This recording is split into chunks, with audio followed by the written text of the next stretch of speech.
Break news చూసిన formula ఈ car race కేసులో ఏసీబీ దర్యాప్తు ముమ్మరం చేసింది. ఈ కేసులో ఇప్పటికే ఎఫ్ఈఓ సీఈఓను వర్చువల్ గా విచారించిన ఏసీబీ త్వరలో ఆయన ప్రత్యక్షంగా విచారించాలని భావిస్తోంది. అతి త్వరలో ఎఫ్ఈఓ సీఈఓ ఆల్బర్టోను లండన్ నుంచి రప్పించే యోచనలో ఉంది ఏసీబీ.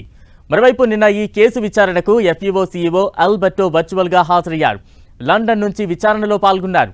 ఈ సందర్భంగా సీజన్ 9 చెల్లింపులు, letter of intent, long form agreement పై ప్రశ్నలు సంధించారు.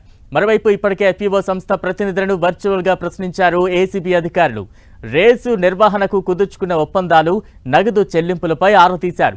ఈ విచారణను వీడియో, ఆడియో రికార్డ్ చేశారు ఏసీబీ అధికారులు.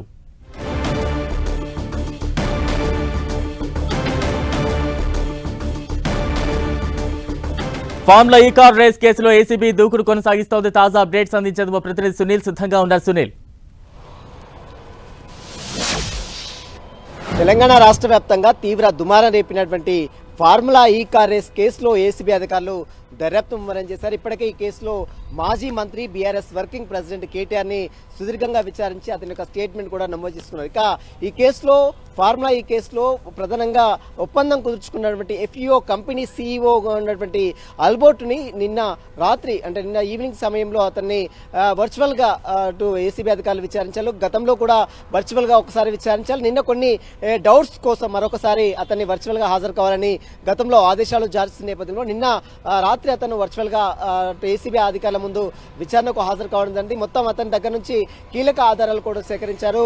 సీజన్ 9 సంబంధించిన చెల్లింపుల విషయంలో, లెటర్ ఆఫ్ అగ్రిమెంట్స్ సంబంధించిన విషయంలో, లాంగ్ ఫార్మ్ సంబంధించిన ఈ విషయంలో, అదేవిధంగా నగదు చెల్లింపులు, బ్యాంక్ ట్రాన్సాక్షన్స్ సంబంధించిన విషయంలో కూడా పూర్తిగా ఆరా తీశారు. ఎక్కడి నుంచి ఎక్కడ డబ్బులు ట్రాన్సాక్షన్ జరిగింది, ఎవరు మీకు ఒప్పందాలు కుదుర్చుకున్నది అన్న దానిపై కూడా పూర్తిగా ఏసీబీ అధికారులు మరొకసారి ఆల్బర్ట్ ఎఫ్ఈఓ కంపెనీ సీఈఓగా ఉన్నటువంటి ఆల్బర్ట్ నిన్న సుదీర్ఘంగా ఏసీబీ అధికారులు విచారించారు.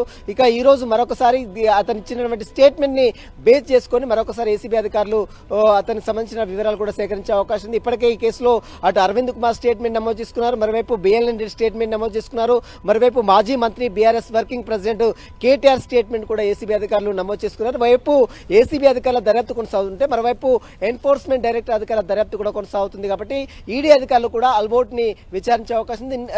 ఇంకా ఆల్బర్ట్ ని విచారించే ఏసీబీ అధికారులు ఒకవేళ కావాల్సి వస్తే, అవసరం వస్తే మాత్రం ఖచ్చితంగా హైదరాబాద్ రావాల్సినటువంటి అవసరం ఉంటుంది.